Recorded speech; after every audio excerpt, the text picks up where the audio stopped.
Hello dear. तो चलिए शुरू करते हैं। थर्ड ईयर का बहुत ही अच्छा प्रश्न लेकर आए हैं। बहुत वेरी इंपॉर्टेंट टॉपिक है, तो आप लोग जो है इसको देखने का प्रयास कीजिएगा, बहुत अच्छा समझिएगा। क्योंकि आज हम लेकर आए हैं लेबर और लेबर के स्टेजेज और किसी एक लेबर के स्टेज यानी अवस्था के बारे में विस्तृत से चर्चा भी करेंगे, जो कि आपके एग्ज़ाम के लिए काफ़ी खूबसूरत है। ठीक है, चलिए शुरू करते हैं। जो भी थर्ड ईयर के हैं आप चलिए देखिए, आपसे क्वेश्चन क्या पूछा जाएगा।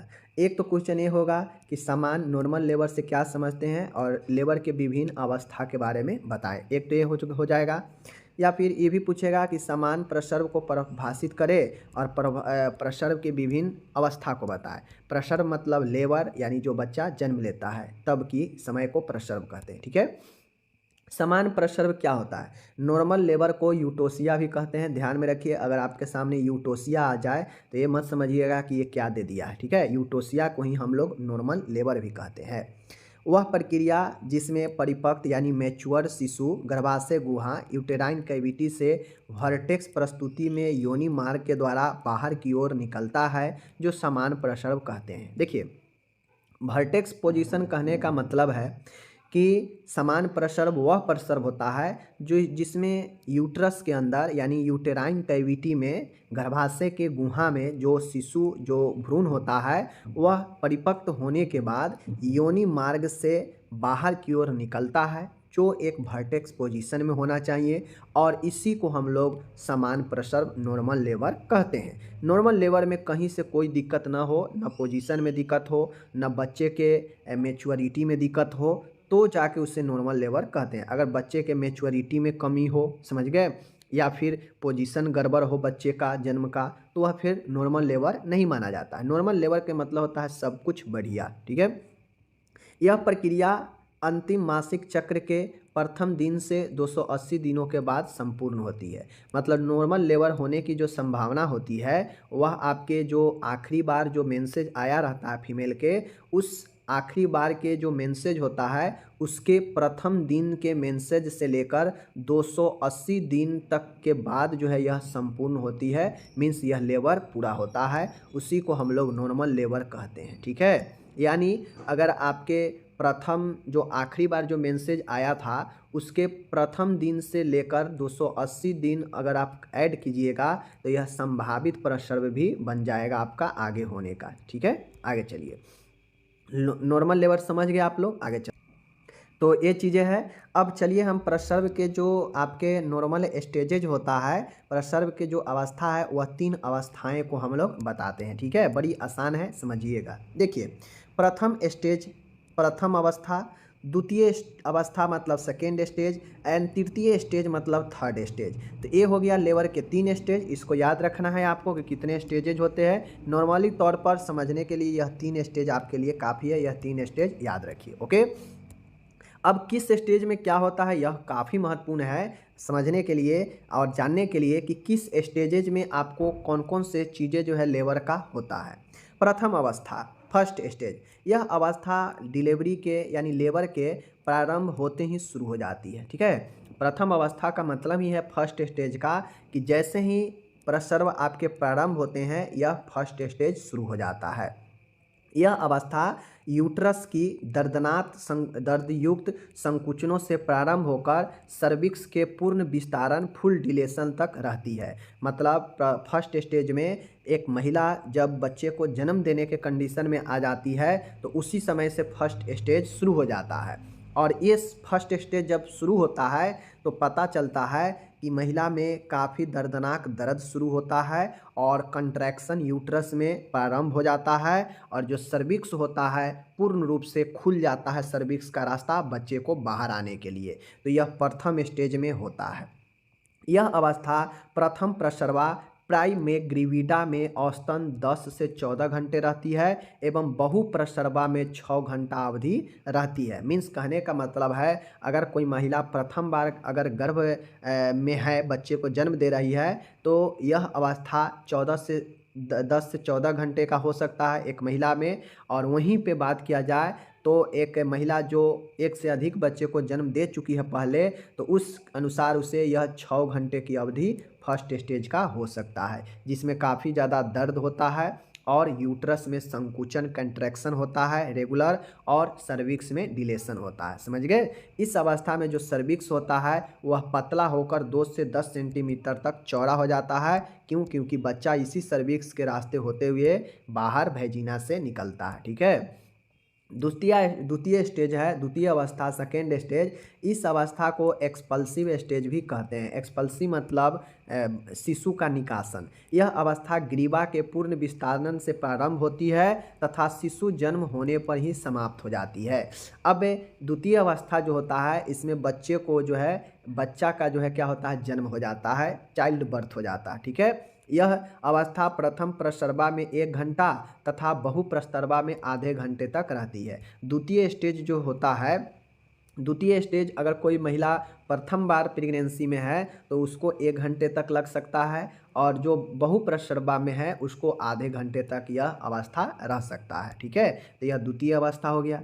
तृतीय अवस्था कहने का मतलब है, थर्ड स्टेज, कि यह नाभि, यह प्रसव की अंतिम अवस्था होती है। और चूंकि शिशु को जन्म हो चुका है आपके सेकेंड स्टेज में, तो थर्ड स्टेज में अपरा हो गया, अम्बिलिकल हो गया, मेम्ब्रेन मतलब झिल्लियाँ हो गई, यह सब बाहर आने तक का जो चीज़ें होता है वह थर्ड स्टेज में होता है। इस अवस्था की समान रूप से अवधि 15 मिनट से लेकर 30 मिनट तक रहती है। यद्यपि कुछ महिलाओं में यह अवस्था 3 मिनट में ही समाप्त हो जाती है, यानी बड़ी जल्दी ही उसके यूट्रस से प्लेसेंटा, मेम्ब्रेन, अम्बिलिकल ये सब अलग हो जाते हैं, और तब जाके कंप्लीट प्रसव होता है। जब तक प्लेसेंटा बाहर ना आ जाए कंप्लीट रूप से यूट्रस से, तब तक जो है प्रसव जो है, लेबर जो है इनकम्प्लीट माना जाता है। ठीक है। तो प्रथम स्टेज में क्या होता है, सर्विक्स का डिलेशन होता है। बेसिकली जाने जाए, दर्द के साथ सर्विक्स का पूर्ण डिलेशन होता है। द्वितीय स्टेज में कंप्लीट डिलेशन हो जाता है, बच्चे का बर्थ भी हो जाता है। एंड तृतीय स्टेज में जो है आपके यूट्रस में जो प्लेसेंटा वगैरह होता है, जो झिल्लियाँ वगैरह होती है, वह बाहर आ जाती है। तो यह 3 स्टेज इसको ध्यान में रखना है। ओके। चलिए, समय जरूर याद रखिएगा कि कौन कितना समय लेता है स्टेज। ओके, ये हो गया। अब ये सब चीज़ें हम लोग समझ गए।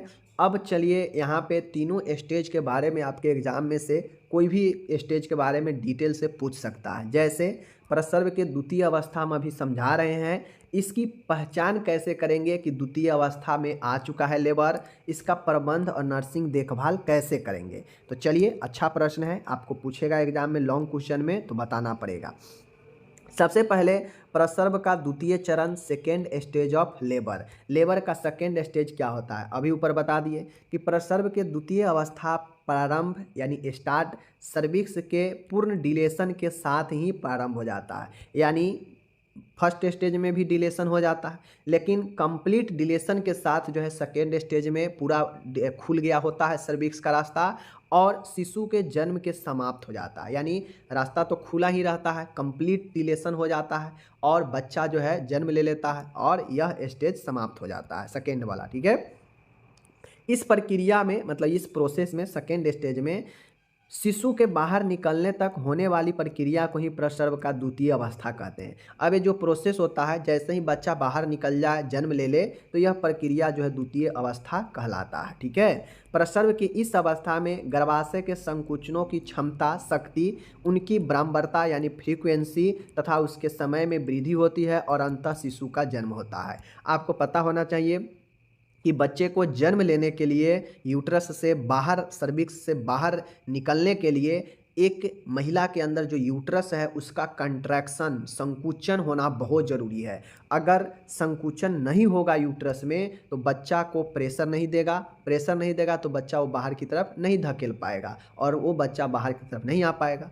तो सेकेंड स्टेज में जो है आपके गर्भाशय के संकुचन जो है निर्भर करता है कितना देर है, कितना तेज़ी से आ रहा है, कितना फ्रीक्वेंसी के साथ में है, यह जो है आपके समय में वृद्धि और कमी कर सकता है बच्चे को जन्म में। अगर किसी महिला का यूट्रस काफ़ी ज़्यादा अच्छा शक्ति के साथ कंट्रैक्शन में है, संकुचन में है, तो वह काफ़ी अच्छे से प्रेशर देगा बच्चे को, और बच्चा जो है बहुत आसानी से समय रहते हुए बाहर निकल जाएगा, जन्म ले लेगा। लेकिन किसी को अगर यूट्रस कंट्रैक्शन में प्रॉब्लम हो, सही से कंट्रैक्शन ना हो, कभी कंट्रैक्शन हो कभी बंद हो जाए, तो इस कंडीशन में जो है समय लग सकता है, वृद्धि कर सकता है। ठीक है। और अंततः शिशु का जन्म हो जाता है सेकेंड लेबर में। तो ये आप समझ गए। चलिए, अब यहाँ पे प्रसव के द्वितीय चरण में शारीरिक क्रियात्मक परिवर्तन, फिजियोलॉजिकल चेंज।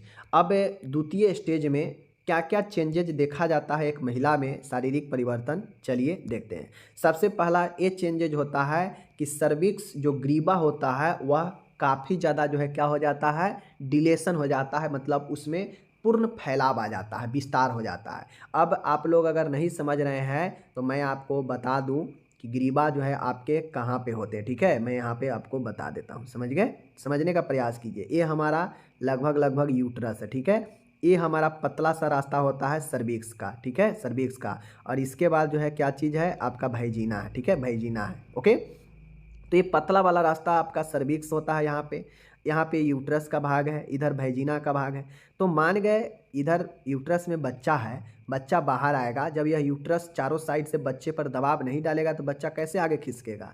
तो यही जो दबाव डालता है चारों साइड से बच्चा पर, वो कंट्रैक्शन होता है, संकुचन। अब बच्चा धीरे धीरे आगे आता है तो यहाँ पे जो सर्विक्स पतला सा रास्ता है इसमें काफ़ी फैलाव होता है, फैलता है। और जब यह फैल जाता है यानी पूर्ण डिलेशन हो जाता है तो बच्चे बाहर आता है। तो दूसरे स्टेज में सर्विक्स पूर्ण रूप से डिलेट कर जाता है, मतलब डिलेशन हो जाता है। दूसरा होता है ये पहचान द्वितीय स्टेज का कि प्रसव के पीड़ा में वृद्धि होना और गर्भाशय के संकुचन का तीव्र व प्रबल होना। चूँकि बच्चा यहाँ पे जन्म ले रहा होता है, बच्चा बाहर आता होता है, तो इस दौरान काफ़ी ज़्यादा पेन होता है महिला को, और यूट्रस में संकुचन काफ़ी मजबूत तरीके से होता है, तभी बच्चे बाहर की तरफ आता है। तो यह भी जो है पेन में वृद्धि होना, संकुचन में तीव्र तेजी आना, यह जो है पहचान है सेकेंड स्टेज का। सेकेंड स्टेज का ये भी पहचान है कि जो गर्भ में शिशु है इसका जनन मार्ग की तरफ खिसकना, मतलब सेकेंड स्टेज में ही तो है जो है भेजिना के साइड में जनन मार्ग की तरफ जो है बच्चा खिसकने लगता है, यानी बाहर की तरफ आने के लिए, समझ गए। चौथा है गर्भाशय झिल्लियों का फटना तथा गर्भोदक का बाहर आना। और यूट्रस, मान गए बच्चा कब जन्म लेता है, जब यूट्रस का जो झिल्ली है, जो मेम्बर है वो फटता है, तभी तो बच्चा बाहर आएगा ना। अगर नहीं फटेगा तो कहाँ कहाँ से बाहर आएगा, तो यूट्रस में ही बच्चा रहेगा। तो गर्भाशय के जो झिल्लियाँ हैं वह फटेगा सेकेंड स्टेज में ही, तभी तो बच्चा बाहर आएगा ना। और गर्भोदक जो उसके अंदर जो द्रव है वह बाहर निकलने लगता है सेकेंड स्टेज में, ठीक है। आगे है शिशु को बाहर निकलने के लिए गर्भाशय के पेशिया का छोटा होना। अब जो यूट्रस का मसल्स है उसमें शॉर्टनेस आने लगता है, जैसे जैसे बच्चा बाहर की तरफ निकलता है यूट्रस का जगह धीरे धीरे खाली होता है, तो यूट्रस जो है पीछे से जो है अपना जगह छोटा करने लगता है, ताकि जो बच्चा है पुनः पीछे ना आ जाए। तो धीरे धीरे जो है मसल्स जो है छोटा होने लगता है गर्भाशय का, ठीक है। छठा है मेम्ब्रेन डेसुडा से पृथक हो जाना, जो झिल्लियाँ हैं वह डेसुडवा से अलग हो जाता है, ठीक है। सातवां है माँ द्वारा पुशिंग करने से शिशु को नीचे की ओर धकेला जाता है। और सेकेंड स्टेज में आप लोग देखते होइएगा, एक महिला जब बच्चे को जन्म देती रहती है, एक माँ जब बच्चे को जन्म देती रहती है, तो उस दौरान देखिएगा कि उससे पुशिंग करने का, यानी नीचे की तरफ जो है जोर लगाने के लिए कहा जाता है। क्यों? क्योंकि पुशिंग से बच्चा नीचे की ओर धकेला जाएगा और वह जो है प्रेशर के साथ बाहर निकलेगा। तो यह जो है आपके सेकेंड स्टेज का यह सब पहचान है जो कि मैंने आपको बता दिया, ठीक है। आगे चलिए। अब ये कैसे पहचान नहीं, शारीरिक परिवर्तन था, शारीरिक परिवर्तन था जो सेकेंड स्टेज में होने वाला परिवर्तन है, मैंने आपको बता दिया, ठीक है। आगे चलिए।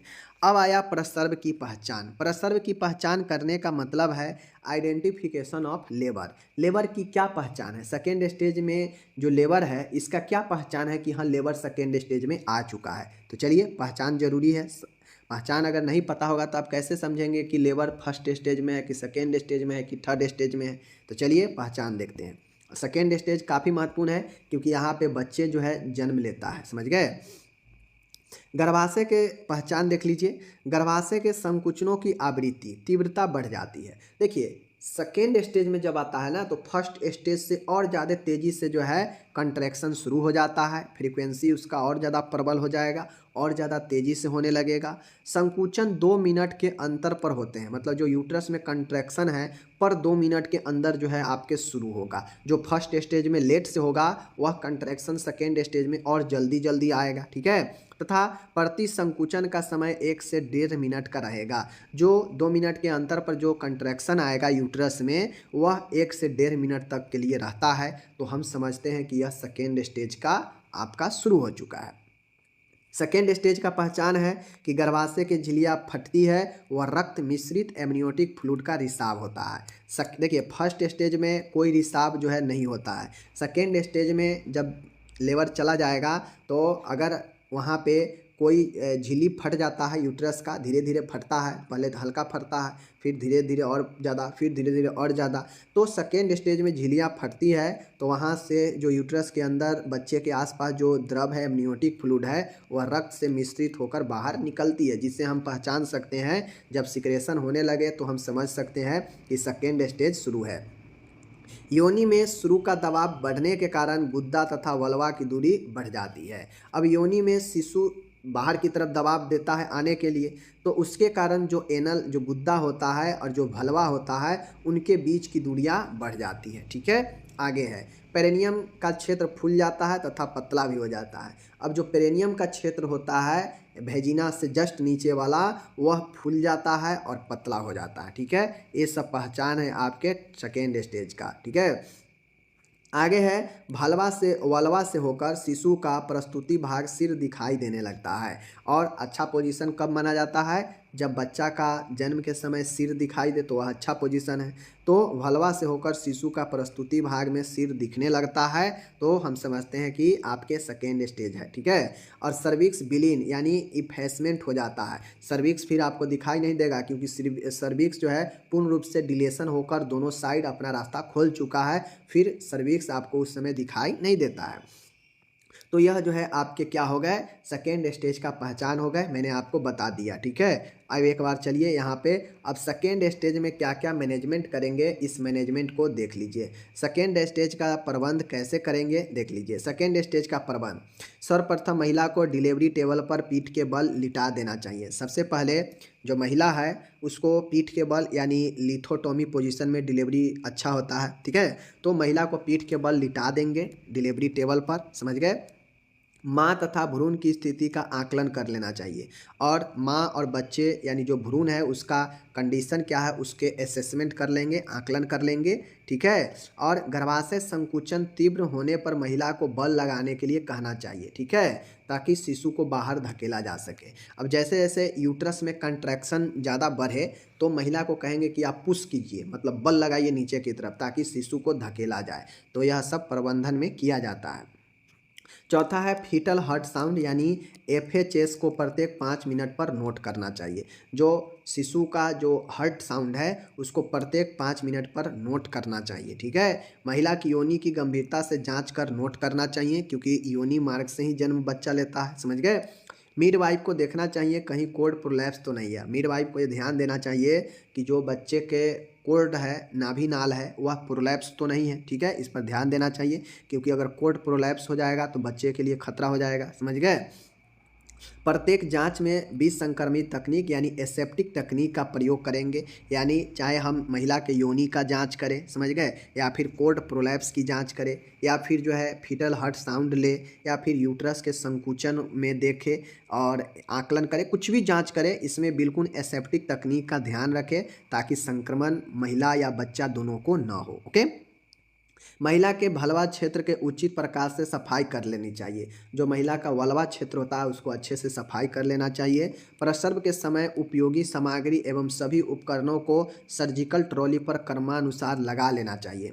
अब डिलीवरी के समय हो सकता है बच्चा बाहर ना निकले, प्रॉब्लम हो, या बच्चा बहुत ज़्यादा मैच्योर हो गया हो तो जगह कम मिलने के कारण जो है आपको बच्चा नहीं बाहर आ रहा हो तो हो सकता है उस समय सर्जरी की ज़रूरत पड़ जाए। तो सभी सामान हम लोग रेडी रखते हैं ताकि तुरंत ज़रूरत पड़ने पर उसका उपयोग किया जाए। तो सर्जिकल ट्रॉली में क्या क्या होना चाहिए? सबसे पहले लोकल एनेस्थेसिया होनी चाहिए जैसे जाइलोकॉन, लिग्नोकॉन। ठीक है, कैटगट धागा होना चाहिए, सिलाई की सुइया होनी चाहिए। ठीक है, उसके बाद आपका आता है एम्बिलिकल कोड काटने वाली कैंची होनी चाहिए, 3 क्लैंप होनी चाहिए क्लैंपिंग करने के लिए, 1 नीडल होल्डर होना चाहिए। ठीक है, स्पॉन्ज होना चाहिए, गॉज के टुकड़े होने चाहिए, स्टरलाइट कॉटन होना चाहिए, सक्शन मशीन होना चाहिए साफ़ करने के लिए, तौलिया होनी चाहिए। तो ये सब कुछ सामानें हैं जिसको आपको ध्यान में रखना है, ये आपके अच्छा ज़रूरी होता है प्रसव के समय ज़रूरी पड़ने पर। ठीक है, तो ये सब ध्यान में रखिएगा। लोकल एनेस्थेसिया होना चाहिए, कैटगट धागा, सिलाई की सुइया, अम्बिलिकल कोड वाला कैंची होनी चाहिए, 3 क्लैंप्स, एक नीडल होल्डर, एक स्पॉन्ज, गॉज के टुकड़े, स्टरलाइज कॉटन होना चाहिए, सक्शन मशीन होना चाहिए मुंह को साफ करने के लिए, तौलिया होनी चाहिए, प्रसव वाले कमरे में पर्याप्त प्रकार रोशनी होनी चाहिए, मिडवाइफ व प्रसव सहायक को 20 संक्रमित गाउन, दस्ताने, मास्क, कैप पहनने चाहिए। ठीक है, तो जो 20 संक्रमित प्रसव कराने के लिए मतलब साफ सुथरी प्रसव कराने के लिए जो भी है व्यक्ति उसको दस्ताना, गाउन, मास्क, कैप ये सब पहने रहना चाहिए। 12 है महिला को देख लीजिए, महिला को डोर्सल तथा लिथोटोमी पोजीशन में रखना चाहिए, जो पहले मैंने बता दिया। तो यह सब सेकेंड स्टेज का मैनेजमेंट है। ठीक है, अब हम लोग मैनेजमेंट कर लेंगे, सब चीज़ कर लेंगे, तो अब जो है प्रसव की प्रक्रिया शुरू करते हैं। प्रसव की प्रक्रिया डिलीवरी प्रोसेस में क्या होगा, चलिए देखते हैं कैसे कैसे प्रसव करवाया जाएगा। प्रोसीजर एक प्रकार से कह सकते हैं। ठीक है, चलिए यहाँ पे देखिए, गर्भाशय संकुचनों के प्रभाव से शिशु का सिर धीरे धीरे नीचे की ओर खिसकता रहता है। पहला ये होता है इसका प्रोसेस, लेबर का प्रोसेस सेकेंड स्टेज में ऐसे होता है कि जो यूट्रस का संकुचन होता है ना, जो कंट्रैक्शन होता है यूट्रस में, उसके इफेक्ट से जो शिशु का सिर होता है वह धीरे धीरे नीचे की ओर खसकते रहता है यूट्रस के संकुचन से, जो कि पहले भी बताया।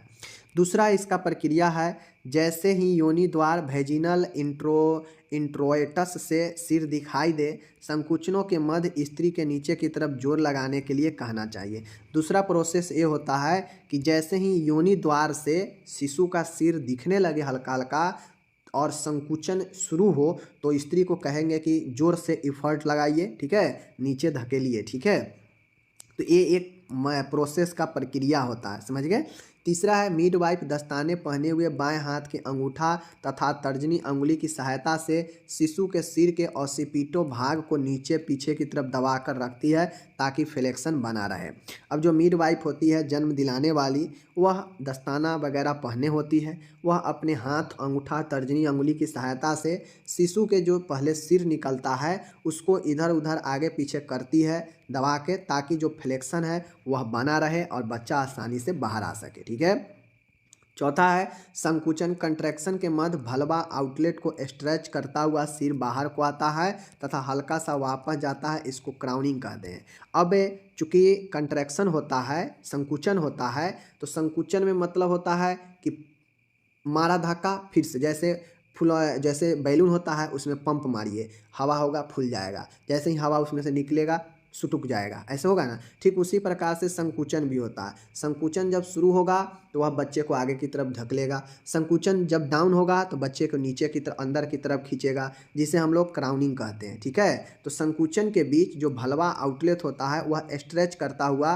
सिर को बाहर करता है, यानी जब संकुचन होगा तो सिर बाहर करेगा, जैसे ही संकुचन थोड़ा वापस जाएगा, कम होगा, हल्का सा वापस खींच लेगा अंदर, जिसे हम लोग क्राउनिंग कहते हैं। ठीक है, पांचवा पॉइंट है, यहाँ पे देख लीजिए कि मिडवाइफ बाएं हाथ से, मतलब जो मिडवाइफ होती है वह बाएं हाथ से शिशु को ऑसिपिटो के नीचे की ओर दबाती है तथा दाएं हाथ की 20 संक्रमित अंगुलियों से शिशु की ठोड़ी को हल्के से ऊपर उठाने पर शिशु के सिर की डिलीवरी हो जाती है। समझ गए, यह प्रोसेस होता है। और छठा प्रोसेस है, गर्भ में अंदर शिशु के प्रत्यावर्तन रिसेस्टेशन गति होती है। तो यह जो है आपके जब सिर का आपका बच्चा का डिलीवरी हो जाता है, फिर ज़्यादा कठिन होता नहीं है, आराम से बच्चा निकल जाता है। तो यह कुछ प्रोसेस है जिसको आपको ध्यान में रखना है कि कैसे कैसे जो है बच्चे को प्रोसेस करवाया जाता है। ठीक है, प्रोसेस एक बार और बता दें, चलिए बता देते हैं। इधर इंग्लिश में दिया गया है, जितना हम लोग ऊपर पढ़े हैं ना सब यहाँ पे इंग्लिश में दिया गया है, तो जो इंग्लिश वाले हैं आराम से इंग्लिश में भी आप देख सकते हैं। ठीक है, चलिए एक बार रिपीट कर देते हैं। तो गर्भाशय की प्रक्रिया में एक बार और रिपीट कर देते हैं ताकि रिपीट आप लोग प्रक्रिया याद रखें। देखिए, सबसे पहले होता यह है कि यूट्रस के कंट्रक्शन, यानी यूट्रस के जो कंस्ट्रक्शन जो होता है, संकुचन जो होता है, उसके इफेक्ट से शिशु जो है धीरे धीरे नीचे की ओर खिसकने लगता है दूसरे स्टेज में। ठीक है, उसके बाद दूसरा पॉइंट है कि जैसे ही बच्चा नीचे खिसक कर आ जाए वेजिना के द्वार पर, यानी योनि के द्वार पर आ जाए, ठीक है, तो उस द्वार पर आते ही जो शिशु का सिर होता है दिखाई देने लगता है। ठीक है, नीचे की तरफ दिखाई देने लगेगा। तो जैसे ही दिखाई देने लगे तो स्त्री महिला को बोले कि आप जो है जोर लगाइए, नीचे की तरफ एफर्ट लगाइए ताकि बच्चा जो है नीचे की ओर आ सके। ओके, नेक्स्ट पॉइंट है कि जब बच्चा नीचे की तरफ आने लगे, बच्चा बाहर आ गया है, स्त्री भी अपना इफर्ट लगाएगी, बच्चा बाहर आएगा, तो उस हिसाब से जो बच्चा का ऑसिपिटो भाग होता है सिर का, सबसे पहले वो दिखता है। तो वो उसमें चूँकि जो मिडवाइफ होती है सहायता करने वाली, वह दस्ताना अपने हाथ में पहनी हुई होती है और बाएं हाथ का इस्तेमाल करती है, ठीक है। बाएं हाथ से जो के सहायता से जो ऑसिपिटो भाग होता है शिशु को, उसको इधर उधर दबाती है ताकि जो बच्चा का सिर है वह बाहर आ सके, ठीक है। चौथा है यूट्रस के कंट्रैक्शन के यानी संकुचन के साथ ही जो भलवा का आउटलेट वाला भाग है वह स्ट्रेच करता रहता है और स्ट्रेच करता हुआ सिर बाहर की ओर आता है, ठीक है, तथा हल्का सा वापस जाता है। इसे क्राउनिंग कहते हैं। जैसे बैलून में हवा भरे फूल गया, फिर हवा छोड़े तो धीरे धीरे वह पिचकता जाता है अपनी स्थिति में। उसी प्रकार से जो संकुचन होता है तो बच्चा को आगे धकेलेगा तो बच्चा आगे की तरफ जाएगा। जैसे संकुचन धीरे धीरे कमेगा तो वह जो है वापस आने लगता है पीछे की ओर, जिसे हम लोग क्राउनिंग कहते हैं। पांचवा है अब मिडवाइफ अपने हाथों से बाएं हाथ से शिशु के ऑसिपिटो के नीचे से दबाती है, ठीक है, एवं दाएं हाथ से विसंक्रमित अंगुलियों से सिर के शिशु की ठोडी को हल्का सा ऊपर उठाती है और शिशु को जो सिर है वह डिलीवरी हो जाता है। यानी मिडवाइफ पांचवा स्टेप में अपना इस्तेमाल हाथों को करके बच्चे को सिर को डिलीवरी कराने के लिए उपयोग करती है, इधर उधर करके, ठीक है। और छठवां है जब बच्चा का शिशु जन्म हो जाता है बड़ी आराम से, तो फिर कोई ज़्यादा टेंशन नहीं होता है और गर्भ में अंदर शिशु का प्रत्यावर्तन रिसर्टिशन गति होती है, ठीक है। यानी शिशु में अंदर गर्भ में अंदर जो है गर्भ के अंदर शिशु का प्रत्यावर्तन गति होती है। तो इस चीज़ को आपको ध्यान में रखना है, अच्छे से समझना है, लिखना है, ठीक है। मिलते हैं अगले वीडियो में, आप अपना ख्याल रखिए।